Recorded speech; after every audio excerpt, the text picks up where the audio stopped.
రంగారెడ్డి జిల్లా షాద్నగర్లో హిందూ సంఘాలు ఆందోళనకు దిగాయి.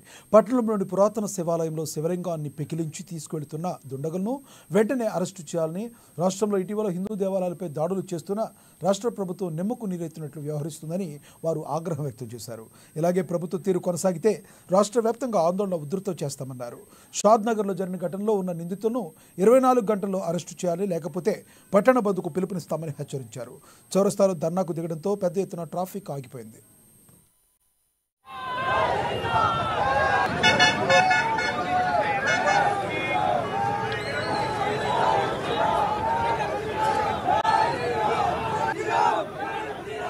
యావత్ హిందూ సమాజానికి తలదించుకునేటువంటి పరిస్థితిని యొక్క ప్రభుత్వం తెస్తా ఉంది. మరి ఇప్పటికే రాష్ట్రం లోపల ఎన్నో ఆలయాల మీద దాడులు జరిగాయి. అందులో భాగంగా ఈ యొక్క షాద్నగర్ పట్టణ కేంద్రంలో జానంపేటలో శివాలయ విగ్రహ ధ్వంసము, శివాలయంలో ఉన్నటువంటి లింగం కనిపించకపోవటం అంటే రాష్ట్రమంతా కూడా ఈ యొక్క హిందూ ధర్మం మీద జరిగేటువంటి దాడిగానే భావిస్తూ ఉంది. ఇక్కడైనా ఆలయాలపై దాడులు ఆపకుంటే ఆలయాల మీద జరిగేటువంటి దాడులను తప్పిపుచ్చుకునేటువంటి ప్రయత్నం లోపల ఈ యొక్క దుండగులు పిచ్చి పట్టిందని చెప్పేసి మతిస్థిమితం లేదని మీరు చెప్తా ఉన్నారు.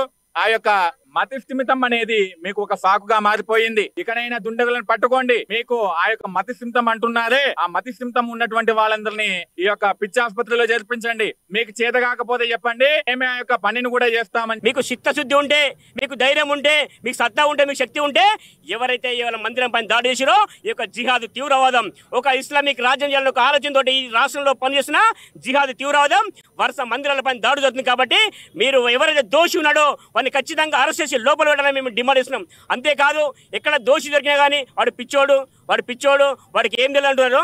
అయ్యా రేవంత్ రెడ్డి గారు, తెలంగాణ లోపల ఎక్కడన్నా పిచ్చి హాస్పిటల్ మీరు పెట్టారా?